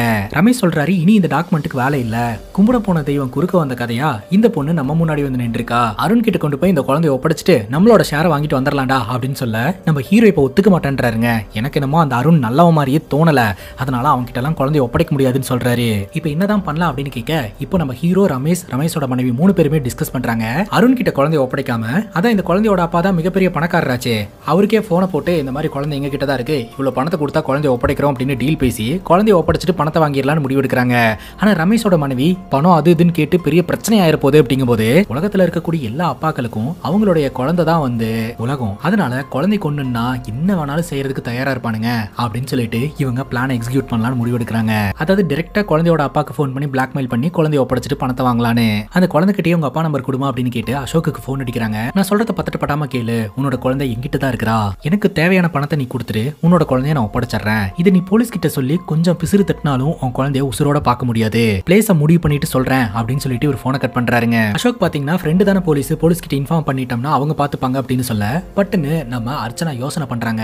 அருண் வந்து மிரட்டிட்டு போனார் இல்லையா, அருண் தான் இதை பண்ணிருப்பார் போல, போலீஸ் கிட்ட போய் குழந்தை ஏதாவது பண்ணிட்டானா என்ன பண்றதுன்னு சொல்லிட்டு அவன் தான் மிரட்டுறான்ல, அதனால போலீஸ் கிட்ட போக வேண்டாம் அப்படின்னு அர்ச்சனா சொல்றாங்க. சரின்னு கேட்டுட்டு அசோக் பாத்தீங்கன்னா கம்பெனியோட மேனேஜருக்கு போன் அடிக்கிறாருங்க. அதான் படத்தோட ஸ்டார்டிங் சீன்ல பார்த்தோமே வீணா அப்படின்னு சொல்லிட்டு அவங்க கிட்ட உடனடியா 50 லட்சம் ரூபாய் ரெடி பண்ணி வைக்க சொல்ல, அவங்களும் ரெடி பண்ணி வைக்கிறேன்னு சொல்லிடுறாங்க. இப்ப அர்ச்சனா என்ன பண்றாங்கன்னா ரூமுக்கு போயிட்டு இந்த அருணுக்கு கால் பண்ணி, நீ பண்றது கொஞ்சம் கூட நல்லா இல்ல, என் குழந்தைய கிட்னாப் பண்ணி வச்சுட்டு இப்ப காசு கேட்டு மிரட்டிக்கிட்டு இருக்கியா, தயவு செஞ்சு என் குழந்தைய விட்டுரு அப்படின்ற மாதிரி சொல்ல, என்ன உளறிக்கிட்டு இருக்க, உன்னோட குழந்தை என்கிட்ட இல்லவே இல்ல அப்படின்ற மாதிரி அருண் சொல்றான். அருண் பாத்தீங்கன்னா குழந்தைய கிட்னாப் பண்றதுக்கு பிளான் பண்ணி இருந்திருக்கான். பட் அது சொதப்பினதுனால குழந்தைய கிட்னாப் பண்ண முடியாம போயிடுச்சு. இப்போ ஒருத்தன் போன் பண்ணி குழந்தை இருக்குன்னு சொல்லி மிரட்டுறானா, அவன் யாருன்றதை தெரிஞ்சுக்கணும் அப்படின்னு அருண் நினைக்கிறாங்க. உன் புருஷன் பணம் கொடுக்கறதுக்காக போறான் இல்லையா, அப்ப நீயும் கூட போகணும், போகும்போது லைவ் லொகேஷன் ஆன் பண்ணிட்டு போகணும் அப்படின்னு சொல்லி அருண் மிரட்டுறாங்க. சரின்னு அர்ச்சனாவும் அதை பண்றாங்க. இப்போ நம்ம ஹீரோ பாத்தீங்கன்னா இந்த ஃபார்மா கம்பெனி ஓனருக்கு போன் அடிக்கிறாருங்க. என்னடா சரக்கு கிடைச்சிருச்சா அப்படின்னு கேட்க, சரக்கு கிடைக்கல, பட் அதோட வேல்யூக்கு பணத்தை ரெடி பண்றேன் அப்படின்றத சொல்லிடுறாருங்க. அசோக் கிட்ட பணத்தை கொண்டு வர சொல்லிட்டு ஹீரோ அப்படி யோசனை பண்ணிக்கிட்டே இருக்கிறாருங்க. ரமேஷ் கேட்கிறாரு என்னடா யோசனை பண்றேன்னு சொல்லிட்டு. பட்டுன்னு நம்ம ஹீரோ அசோக்கு போனை போட்டு, நீ பணத்தை எடுத்துட்டு ப்ரூக்ஃபீல்ட்ஸ் மாலுக்கு வந்துரு, மாலோட பார்க்கிங்க்கு வா, பணத்தை ஒப்படைச்சிட்டு குழந்தைய கூட்டிட்டு போ அப்படின்ற மாதிரி சொல்லிடுறாருங்க. சரின்னு கேட்டுட்டு அசோக்கும் அசோக்கோட மனைவியும் ப்ரூக்ஃபீல்ட்ஸ் மாலோட பார்க்கிங்க்கு வந்துடுறாங்க. அதே சமயம் நம்ம ஹீரோ இந்த ஃபார்மா கம்பெனி ஓனருக்கு போனை போட்டு, பணம் ரெடி ஆயிடுச்சு, பணத்தை ப்ரூக்ஃபீல்ட்ஸ் மாலோட பார்க்கிங்ல வந்து கலெக்ட் பண்ணிக்கோ, பணம் வந்த உடனே என் கேர்ள் ஃப்ரெண்டை விட்டுரு அப்படின்ற மாதிரி சொல்லிடுறாருங்க. இப்ப எல்லாருமே பாத்தீங்கன்னா கோயம்புத்தூர் ப்ரூக்ஃபீல்ட்ஸ் மாலோட பார்க்கிங்க்கு வராங்க. இந்த அசோக் இருக்கிறார் இல்லையா, அவரோட இன்ஃப்ளூயன்ஸை யூஸ் பண்ணி கேமராஸ் எல்லாம் கண்ட்ரோல்ல எடுக்கிறாரு. எங்க யார் யார் நின்னுட்டு இருக்காங்க, சஸ்பீசியஸா யாராவது இருக்காங்களா அப்படின்ற மாதிரி வாட்ச் பண்ண ஆரம்பிக்கிறாரு. குழந்தைய மீட்டறதோட மட்டும் இல்லாம இந்த கிட்னாப்பர்ஸை பிடிக்கணும் அப்படின்ற எண்ணத்துல போலீஸ்காரங்க பேக்ரவுண்ட்ல இருந்து அசோக்குக்கு சப்போர்ட் பண்ணிட்டு இருக்காங்க. இப்போ நம்ம ஹீரோ மாலோட பார்க்கிங்ல இருந்துட்டு அசோக்குக்கு போன் அடிக்கிறாருங்க. நீ எங்க இருக்க அப்படின்னு கேட்க, பார்க்கிங் அப்படின்னு சொல்ல, நானும் பார்க்கிங்ல தான் இருந்துட்டு இருக்கேன், போலீஸ் யாரும் ஃபாலோ பண்ணல, போலீஸ் யாராவது இன்வால்வ் ஆனாங்கன்னா அதுக்கப்புறம் உங்க குழந்தைய உசுரோட பார்க்க முடியாது அப்படின்னு சொல்ல, எனக்கு பணத்தை விட குழந்தை தான் முக்கியம், அதனால குழந்தைய தயவு செஞ்சு ஒப்படைச்சிரு அப்படின்ற மாதிரி சொல்ல, சரின்னு ஹீரோ போனை கட் பண்றாருங்க. இந்த அசோக் இருக்கிறார் இல்லையா, கண்ட்ரோல் ரூமுக்கு போனை போட்டு, குழந்தை என்கிட்ட வர வரைக்கும் நீங்க எதுவுமே பண்ணாதீங்க, சைலண்டா இருங்க அப்படின்ற மாதிரி இன்ஃபார்ம் பண்ணிடுறாருங்க. அர்ச்சனாவோட லைவ் லொகேஷனை ஃபாலோ பண்ணிட்டு வந்த இந்த அருணும் பாத்தீங்கன்னா அதே மாலோட பார்க்கிங்ல தான் இருக்கிறான். இந்த பிளாக்மெயிலர்ஸ் யார் அப்படின்றத தெரிஞ்சுக்கணும்னு அங்க இருக்கக்கூடிய தூணுக்கு பின்னாடி நின்று எட்டி பார்த்துக்கிட்டு இருக்கான். அசோக்குக்கு போன் பண்ணி நம்ம ஹீரோ என்ன சொல்றாருன்னா, நீ பேக் எடுத்துட்டு போ, அங்க ஒரு வேன் நிக்குது இல்லையா, அந்த வேன்ல இருக்கிறவங்க கிட்ட பணத்தை கொடுத்துரு அப்படின்னு சொல்லிட்டு அந்த வேன்ல இருக்கக்கூடிய ஓனர் கிட்ட போனை போட்டு கிங்ஸ்லியை போய் பணம் வாங்கிட்டு வர சொல்லிரு அப்படின்னு சொல்ல, இந்த ஓனர் பாத்தீங்கன்னா கிங்ஸ்லியை பணம் வாங்குறதுக்கு அனுப்பி வைக்கிறாருங்க. இப்ப பணம் பாத்தீங்கன்னா சேஃபா இந்த ஓனர் கிட்ட போய் சேர்ந்துருச்சு. ஓனர் ரொம்பவே சந்தோஷப்படுறாரு. நம்ம ஹீரோக்கு போனை போட்டு, இந்த மாதிரி பணம் வந்துருச்சு, நாளையில இருந்து நீ வழக்கம் போல வேலைக்கு வந்துருப்பா அப்படின்ற மாதிரி சொல்லிடுறாரு. அதே சமயம் பணம் வந்ததுக்கு அப்புறம் அவரோட கேர்ள் ஃபிரெண்டான ரேகாவையும் விடுவிச்சுட்டாங்க. நம்ம ஹீரோ பைக்ல ரேகாவை பிக்கப் பண்ணிட்டு அந்த மாலை விட்டு வெளியில வந்துடுறாருங்க. ஆனா சொன்ன மாதிரியே குழந்தைய அனுப்பிச்சிருக்கணும் இல்லையா, குழந்தை வரவே இல்லைங்க. அந்த வேன் அந்த இடத்துல இருந்து கிளம்புது, குழந்தை வரும்னு எதிர்பார்க்கறாங்க, குழந்தை வரவே இல்லை. உடனடியா கண்ட்ரோல் ரூமுக்கு போனை போட்டு அந்த வேன்ல இருக்கிறவங்கள அட்டாக் பண்ணுங்க, புடிங்க அப்படின்ற மாதிரி சொல்ல, உடனடியா பாத்தீங்கன்னா எல்லாருமே அந்த வேனை சுத்தி வளைச்சு குழந்தை எங்க அப்படின்னு கேட்க ஆரம்பிக்கிறாங்க. என்ன குழந்தை, ஏது குழந்தை அப்படின்னு சொல்லிட்டு இந்த ஃபார்மா கம்பெனி ஓனர் விசாரணை பண்றாரு. அதுக்கப்புறம் தான் ஃபார்மா கம்பெனி ஓனர் நடந்த விஷயத்தை எல்லாம் சொல்லிட்டு ஹீரோ தான் இந்த பணத்தை வாங்க சொன்னாருன்னு எல்லா டீட்டெயிலையும் சொல்லிடுறாங்க. அப்ப ஹீரோ இந்த மால்ல இருந்தா கண்டிப்பா மாட்டி இருக்கணும்ல, ஹீரோ இந்த மால்ல இருக்கிற மாதிரியே தெரியல அப்படின்னு சொல்லி பார்க்க, தக்காளி அங்கதாங்க ஒரு தாறுமாறான ட்விஸ்ட். இந்த மணி டீலிங் எல்லாத்தையுமே ஹீரோ ப்ரூக்ஃபீல்ட்ஸ் மால்ல பண்ண வச்சுட்டு ஹீரோட கேர்ள் ஃபிரெண்டை ப்ரோசோன் மால்ல ரிலீஸ் பண்ண சொல்லி இருந்திருப்பாருங்க. ஹீரோ ப்ரோசோன் மாலுக்கு போயிருந்திருப்பாரு. இந்த முதலாளியோட ஆட்கள் எல்லாருமே பாத்தீங்கன்னா பணம் வாங்குறதுக்காக இங்க வந்திருப்பாங்க. அங்க மினிமம் ஆட்கள் மட்டும் தான் இருந்திருப்பாங்க. அவங்களுக்கு கரெக்டான கம்யூனிகேஷன் வரதுக்குள்ள நம்ம ஹீரோ பாத்தீங்கன்னா கேர்ள் ஃபிரெண்டை கூட்டிட்டு அந்த இடத்துல இருந்து எஸ் ஆயிட்டாருங்க. அப்பதான் அசோக் தாறுமாறான இன்னொரு ட்விஸ்ட் வைக்கிறாருங்க. ஆக்சுவலா முறையா நம்ம ஹீரோ கால் பண்ணாரு, அப்பவே அந்த நம்பரை வந்து கண்ட்ரோல் ரூமுக்கு ஷேர் பண்ணி இந்த நம்பரை ட்ரேஸ் பண்ணுங்க, பட் எதுவும் பண்ணாதீங்கன்னு சொல்லி இருந்திருப்பாங்க. சோ நம்ம ஹீரோ பாத்தீங்கன்னா ப்ரோசோன் மால்ல இருந்து தன்னோட காதலியை பிக்கப் பண்ணிட்டு ரொம்ப வேகமா போயிட்டு இருக்கும்போது பின்னாடி அவங்க ஃபாலோ பண்ணிட்டு வருவாங்க. இப்போ அசோக் அவங்கள பிளாக் பண்ணுங்க அப்படின்னு சொல்ல, பட்டுன்னு நம்ம ஹீரோவை அவங்க பிடிச்சிடுறாங்க. இப்போ அசோக் அந்த இடத்துக்கு வந்து என் குழந்தை எங்கடா அப்படின்னு சொல்லிட்டு ஹீரோ போட்டு பொலவலன்னு பொழக்கிறாருங்க. ஹீரோ சொல்றாரு உங்க குழந்தை என்கிட்ட இல்ல அப்படின்ட்டு. இப்போ அசோக்கோட ஆட்கள் என்ன பண்றாங்கன்னா, ஹீரோட கேர்ள் ஃபிரெண்டை பிடிச்சி வச்சுட்டு என் குழந்தைய கொண்டாந்து கொடுத்தா மட்டும்தான் உன் கேர்ள் ஃபிரெண்டை ரிலீஸ் பண்ணுவேன் அப்படின்னு சொல்லிட்டு அசோக் நம்ம ஹீரோட கேர்ள் ஃபிரெண்டை கூட்டிட்டு போயிடுறாருங்க. அவங்க கிட்ட இருந்து காப்பாத்தி இவங்க கிட்ட ஒப்படைச்ச கதையாயிடுச்சுங்க. அந்த குழந்தை தான் என்ன ஆச்சு அப்படின்னு பார்த்தா, இவங்க வீட்டுல தானே அந்த குழந்தை இருந்தது, அந்த குழந்தை மர்மமான முறையில வீட்டுல இருந்து காணாம போயிடுச்சுங்க. சொல்றாரு ஒரு நாள் கூட உன்னால அந்த குழந்தைய பாத்துக்க முடியாது அப்படின்னு. குழந்தையே இல்லாம எப்படி பணம் வாங்குறது அப்படின்னு யோசிச்சுதான் நம்ம ஹீரோ ப்ரூக்ஃபீல்ட்ஸ் மற்றும் ப்ரோசோன் மாலோட பிளானை எக்ஸிக்யூட் பண்ணி இருந்திருக்காரு. இப்போ இந்த ஃபார்மா கம்பெனி ஓனர் நம்ம ஹீரோக்கு போனை போட்டு, இன்னும் விளையாடிக்கிட்டு இருக்கியா, ஒன்னு எனக்கு பணம் வரணும் அப்படி இல்லைன்னா சரக்கு வரணும் அப்படின்ற மாதிரி மிரட்ட, இப்போ என்கிட்ட ரெண்டுமே இல்ல, இந்த குழந்தைய பேஸ் பண்ணி தான் உனக்கு பணம் தரலான்னு இருந்தேன், இப்போ அந்த குழந்தையோட கஸ்டடியில் இல்ல அப்படின்ற மாதிரி சொல்லிடுறாருங்க. இப்போ இந்த ஃபார்மா கம்பெனி ஓனர் அவங்க ஆளுங்க கிட்ட எல்லாம் இந்த குழந்தையோட போட்டோவை கொடுத்து, இனிமேல் நம்ம ஹீரோ கிட்ட இருந்து அந்த சரக்கையும் பணத்தையும் கைப்பற்றவே முடியாது, அதனால நம்ம இந்த குழந்தையை டார்கெட் பண்ணலாம், அவங்க அப்பன் கண்டுபிடிக்கிறதுக்கு முன்னாடி இந்த குழந்தையை நம்ம கண்டுபிடிச்சிட்டோம்னா அவங்க அப்பனை மிரட்டி பணம் வாங்கிக்கலாம் அப்படின்னு இவங்க ஒரு பக்கம் பிளான் போட்டுக்கிட்டு இருக்காங்க. இப்போ நம்ம ஹீரோ என்ன பண்றாருன்னா, இந்த ஏரியால இருக்கக்கூடிய எல்லா சிசிடிவி கேமராவையும் செக் பண்றாருங்க, இந்த குழந்தை எங்க போச்சு அப்படின்றத கண்டுபிடிக்கிறதுக்காக. ஃபைனலி ஒரு இடத்துல இந்த குழந்தை மயக்கம் போட்டு விழுந்திருக்கு. ஒரு 2 பேர் வந்து உதவி செஞ்சிருக்காங்க. அவங்க யாரு அப்படின்னு சொல்லிட்டு ஏரியா முழுக்க விசாரணை பண்ண ஆரம்பிக்கிறாங்க. சில பல டீடைல்ஸ் எல்லாம் கிடைக்குது. அந்த இடத்துக்கு போய் விசாரணை பண்ணா அந்த குழந்தையை காப்பாத்தினவங்க என்ன சொல்றாங்கன்னா, நேத்தே அந்த குழந்தை வந்து அவங்க அம்மா கிட்ட போயிடுச்சு அப்படின்ற மாதிரி சொல்றாங்க. அவங்க அம்மா கிட்ட போயிடுச்சு அப்படின்னு கேட்கும்போது ஆமான்னு சொல்றாங்க. நீங்க ஏமாத்துறீங்க, பொய் சொல்லாதீங்க அப்படின்ற மாதிரி ஹீரோ விசாரணை பண்றாரு. அந்த அம்மா என் குழந்தைன்னு அழுவுது, அதை பார்த்தாலே தெரியுது அது குழந்தை தானே, எப்படி எங்கனால பிடிச்சி வச்சிட்டு இருக்க முடியும், அதான் கொடுத்துட்டோம் அப்படின்ற மாதிரி சொல்லிடுறாங்க. இப்போ இந்த அசோக் நம்ம ஹீரோக்கு போன் அடிக்கிறாருங்க. நம்ம ஹீரோ சொல்றாரு, சார் உங்க குழந்தை வேற எங்கேயும் போல, உங்க குழந்தை உங்க மனைவியோட கண்ட்ரோல்ல தான் இருக்காங்க, நான் இங்க விசாரிச்சதுல அந்த குழந்தைய கூட்டிட்டு போனது அந்த குழந்தையோட அம்மா தான் சொல்றாங்க அப்படின்னு சொல்ல, இப்ப என்ன புது கதை கட்டிட்டு இருக்கியா அப்படின்ற மாதிரி அசோக் மிரட்டுறாருங்க. இந்த போலீஸ் ஆபீசர் போனை வாங்கி குழந்தைய தேட சொன்னா குழந்தைய மட்டும் தேடு, வேற எல்லாம் பண்ணிட்டு இருக்காது அப்படின்ற மாதிரி திட்டிடுறாருங்க. அசோக் வந்து நம்புறதுக்கு தயாரா இல்ல அப்படின்றது இதுல இருந்து தெரியுது. இப்ப ஹீரோட ஃப்ரெண்டான அந்த போலீஸ் ஆபீசர் இருக்கிறார் இல்லையா, ஆரம்பத்துல பிரஸுக்கெல்லாம் பயந்துட்டு நான் தான் கம்ப்ளைண்ட் கொடுக்க வேண்டாம் அப்படின்னு சொல்லியிருந்தேன், இப்ப நீ கம்ப்ளைண்ட் கொடு, அபிஷியலான ஆக்ஷன் எடுக்கிறேன் அப்படின்ற மாதிரி சொல்ல நம்ம அசோக் அந்த இடத்துல இருந்து கிளம்பிடுறாருங்க. இப்ப அசோக்கோட மனைவியான அர்ச்சனா பாத்தீங்கன்னா கார்ல எங்கேயோ போயிட்டு இருக்காங்க. நம்மளோட சந்தேகம்லாம் ஒருவேளை அர்ச்சனா தான் அந்த குழந்தைய வாங்கியிருப்பாங்களோ அப்படின்ட்டு. ஆனா அர்ச்சனா பாத்தீங்கன்னா ஒரு அமனான வீட்டுக்கிட்ட போறாங்க. அந்த வீட்டுக்குள்ள இருந்து அருண் வராருங்க. அருண் கிட்ட அர்ச்சனா கெஞ்சிக்கிட்டு இருக்காங்க என் குழந்தைய கொடுத்துரு அப்படின்ட்டு. அப்பதாங்க விஷயம் தெரிய வருது, அருணோட கண்ட்ரோல்ல தான் இப்ப அந்த குழந்தை இருக்கு அப்படின்ட்டு. இந்த கையில பணத்தை கொடு, இந்த கையில குழந்தைய வாங்கிக்கோ, அவ்வளவுதான் நம்மளோட டீல் அப்படின்ற மாதிரி சொல்லிக்கிட்டு இருக்காருங்க. அர்ச்சனா என்ன சொல்றாங்கன்னா, என்கிட்ட நீ கேட்கற அளவுக்கெல்லாம் பணம் இல்ல, அவ்வளவு பெரிய பணத்தை என்னால எடுக்கவும் முடியாது அப்படின்ற மாதிரி சொல்ல, அப்ப என்கிட்ட இன்னொரு ஐடியா இருக்கு அப்படின்னு அருண் சொல்றாரு. அது என்ன ஐடியா அப்படின்னா, இந்த குழந்தைய வச்சு டைரக்டாவே அசோக பிளாக்மெயில் பண்ணி அவர் பணம் வாங்கிக்கிறாராம். ஆனா அருண் தான் பிளாக்மெயில் பண்ணாரு அப்படின்றத அர்ச்சனா போட்டு கொடுக்க கூடாது, இதுதான் டீல் அப்படின்ற மாதிரி கேக்குறாருங்க. என்னோட ஹஸ்பண்டை பொறுத்த வரைக்கும் பணத்தை விட குழந்தைய தான் உயர்வா பாப்பாரு, பணத்தை பத்திலாம் அவர் கேர் பண்ணிக்க மாட்டாரு. நீ சொன்ன மாதிரி என்னோட புருஷன் கிட்ட போன் பண்ணி பணத்தை வாங்கிக்கோ, ஆனா பணம் வந்து அடுத்த செகண்ட் என் குழந்தை என்கிட்ட வந்துடணும், அது மட்டும் இல்லாம நீ என்னோட லைஃப்ல இருந்தும் போயிடணும் அப்படின்ற மாதிரி அர்ச்சனா சொல்றாங்க. இப்ப அசோக் அர்ச்சனாக்கு போன் பண்ணி உன்னை ரொம்ப நேரமா காணோம் எங்க அப்படின்னு கேட்கும்போது, எனக்கு வந்து தலை ரொம்ப வலிச்சது, ரொம்ப ஸ்ட்ரெஸ்ஸா இருந்தது, அதனால சைக்காட்ரிஸ்ட பாக்குறதுக்காக ஹாஸ்பிட்டல் போயிட்டேன் அப்படின்ற மாதிரி போய் சொல்றாங்க. அசோக் ரேஸ் கோர்ஸ் கிட்ட வரும்போது அசோக்குக்கு ஒரு போன் கால் வருதுங்க. ஒரு மர்ம நபர் தான் பேசுறாரு. அவருடைய குழந்தை அவங்க கண்ட்ரோல்ல இருக்கிறதா சொல்றாரு. அது இவர் நம்ப மாட்டேன்றாரு. உடனே வீடியோ அனுப்பிச்சு வைக்கிறாங்க. உன் குழந்தை நல்லா தூங்கிட்டு இருக்கா, அவளை ஒரேடியா தூங்க வைக்க கூடாது அப்படின்னா நான் கேட்கிற பணத்தை ஒரு பேக்ல போட்டு ஸ்கூட்டர்ல வச்சு அமுச்சு வையே அப்படின்ற மாதிரி சொல்ல, அசோக்கும் சரின்னு கேட்டுட்டு அவரோட மனைவி கிட்ட இந்த பணத்தை கொடுத்து அனுப்பி வைக்கிறாருங்க. லாஸ்ட் டைம் ஏமாந்து போயிட்டோம், இந்த வாட்டி கண்டிப்பா நம்ம குழந்தைய காப்பாத்திரணும் அப்படின்ற மாதிரி சொல்லிக்கிட்டு இருக்காருங்க. இப்போ நம்ம ஹீரோக்கும் ரமேஷுக்கும் பாத்தீங்கன்னா நம்ம அசோக்கோடைய மனைவி மேல தானே சந்தேகம். அதனால நம்ம ஹீரோவும் ரமேஷும் அசோக்கோட மனைவியை ஃபாலோ பண்ண ஆரம்பிக்கிறாங்க. அசோக்கோடைய மனைவி அந்த ஸ்கூட்டர்ல பணத்தை வச்சுக்கிட்டு ஒரு இடத்துல போய் நிப்பாட்டுறாங்க. இவங்க ஒளிஞ்சிருந்து பாக்குறாங்க. அந்த இடத்துல பணத்தை வச்சுட்டு அசோக்கோடைய மனைவி கிளம்பிடுறாங்க. இப்போ அசோக் சொல்றாரு, லாஸ்ட் டைம் நம்ம மிஸ் பண்ண மாதிரி இந்த வாட்டி மிஸ் பண்ணிடக்கூடாது அப்படின்ட்டு பணம் இருக்கக்கூடிய பேக்ல ஜிபிஎஸ் வச்சிருக்கேன், இந்த பணம் எங்க போகுது அப்படின்றத நம்மளால ட்ராக் பண்ண முடியும் அப்படின்னு சொல்லிட்டு அந்த பண பேக்கை இவர் ஃபாலோ பண்ண ஆரம்பிக்கிறாருங்க அசோக். அப்ப காருக்குள்ள உட்காந்துக்கிட்டு இருக்கக்கூடிய அர்ச்சனா என்ன பண்ணுவாங்கன்னா, இந்த அருணுக்கு போனை போட்டு அந்த பண பேக்ல ஜிபிஎஸ் இருக்குது, நீ மாட்டினா நானும் மாட்டிடுவேன், அதனால அந்த பேக்ல இருக்கக்கூடிய ஜிபிஎஸ் தூக்கி போட்டுரு அப்படின்ற மாதிரி சொல்ல, நீ என்ன சொல்றேன்னு எனக்கு புரியல அப்படின்னு அருண் சொல்றாரு. நீ தானே இப்ப போன் பண்ணி மிரட்டி பணம் கேட்ட அப்படிங்கும் போது நான் மிரட்டவே இல்லை அப்படின்ற மாதிரி அருண் சொல்றாரு. அப்பதாங்க ஒரு ட்விஸ்டே வைக்கிறாங்க. ஆக்சுவலா உண்மையிலேயே அருண் கிட்ட குழந்தை இல்ல, குழந்தை இருக்கிற மாதிரி அர்ச்சனாவை மிரட்டி இருந்திருக்கிறாருங்க. பட் ஃபர்ஸ்ட் இனிஷியேட் எடுத்தது இந்த அருண் தான். இப்போ அவரை தவிர எல்லோருமே வந்து உன் கணவனை மிரட்டிக்கிட்டு இருக்காங்கன்ற மாதிரி சொல்றாருங்க. இப்போ அசோக் காருக்கு வராருங்க. என்னாச்சு அப்படின்னு மனைவி கேட்கும்போது, நம்ம பேக்குள்ள ஜிபிஎஸ் வச்சு போட்டிருந்தோம் இல்லையா, அந்த கிட்னாப்பர் கொஞ்சம் விவரமானவன் போல பேக்குள்ள இருக்கிற ஜிபிஎஸ் தூக்கி போட்டு போயிட்டான் அப்படின்ற மாதிரி சொல்ல, என் குழந்தை வேணும் என் குழந்தை வேணும் அப்படின்னு சொல்லிட்டு அர்ச்சனா பயங்கரமா அழுவ ஆரம்பிக்கிறாங்க. இன்னொரு பக்கம் அசோக்கை ஃபாலோ பண்ணிட்டு வந்த நம்ம ஹீரோ பாத்தீங்கன்னா அங்க கடந்த ஜிபிஎஸ் பாத்துருவாருங்க. அதே சமயம் நம்ம ஹீரோவையும் ரமேஷையும் யாரோ தங்க ஃபாலோ பண்ணிட்டு இருக்கிற மாதிரி நம்ம கிட்ட காட்டுறாங்க. இப்போ இந்த ஜிபிஎஸ் மூலமா நம்ம ஹீரோக்கு எல்லாமே தெரிய வருது. அந்த பிளாக்மெயிலர் வந்து ஜிபிஎஸ் ட்ராக்கர் தூக்கி வீசிட்டு பணத்தை எடுத்துட்டு போயிருந்திருக்கான் அப்படின்ட்டு. இப்போ அந்த பிளாக்மெயிலர் வந்து கால் பண்றாங்க. என் குழந்தை எங்க அப்படின்ற மாதிரி கேட்க, உன் குழந்தைய ஒரு பஸ் ஸ்டாப்ல உட்கார வச்சிருக்கேன், அங்க போயிட்டு உன் குழந்தைய கூட்டு போயிட்டே அப்படின்ற மாதிரி சொல்ல, அடிச்சு புடிச்சு அந்த இடத்துக்கு நம்ம அசோக்கும் அசோக்கோட மனைவியும் போறாங்க. அங்க போய் பார்த்தா குழந்தைய காணுங்க. இப்போ நம்ம ஹீரோவையும் ரமேஷையும் ஒருத்தர் ஃபாலோ பண்ணிட்டு இருக்காரு அப்படின்ற விஷயத்தை இவங்க கண்டுபிடிச்சிடறாங்க. அதனால அவரை டைவர்ட் பண்ணி இவங்க ஒரு இடத்துல போய் ஒளிஞ்சுக்கிறாங்க. அந்த நபர் பாத்தீங்கன்னா அவரோட ஹெட்டுக்கு போன் அடிக்கிறாரு, இந்த மாதிரி அவங்க மிஸ் ஆயிட்டாங்க அப்படின்னு சொல்லிட்டு. அப்பதான் தெரிய வருது ஃபாலோ பண்ணிட்டு இருக்கிறது போலீஸ்காரங்க அப்படின்னு சொல்லிட்டு. ப்ரூக்ஃபீல்ட்ஸ்ல மாட்டினாங்க இல்லையா, அந்த டைம்ல இருந்தே பாத்தீங்கன்னா ஒரு ஆளை நம்ம ஹீரோ ஃபாலோ பண்ண சொல்லி இருந்திருக்காங்க. இப்போ அசோக் இருக்கிறார் இல்லையா, நம்ம ஹீரோக்கு வீடியோ கால்ல வராருங்க. நாளைக்கு காலையிலக்குள்ள என் குழந்தை என்கிட்ட வரல அப்படின்னா உன்னோட கேர்ள் ஃப்ரெண்டுக்கு நடக்கிறதே வேற அப்படின்ற மாதிரி மிரட்ட ஆரம்பிக்கிறாரு. நம்ம ஹீரோ சொல்றாரு, உங்க குழந்தை என்கிட்ட இல்ல சார், அது எங்க போச்சுன்னே தெரியல, உங்ககிட்ட தான் வந்திருக்கும்னு நினைச்சேன், தயவு செஞ்சு என் கேர்ள் ஃப்ரெண்டை விட்டுருங்க அப்படின்ற மாதிரி கேட்கிறாரு. அதெல்லாம் எனக்கு தெரியாது, நாளைக்கு காலையில என் குழந்தை வரல அப்படின்னா உங்க கேர்ள் ஃப்ரெண்ட் உன்னால பார்க்க முடியாது அப்படின்ற மாதிரி மிரட்டுறாரு.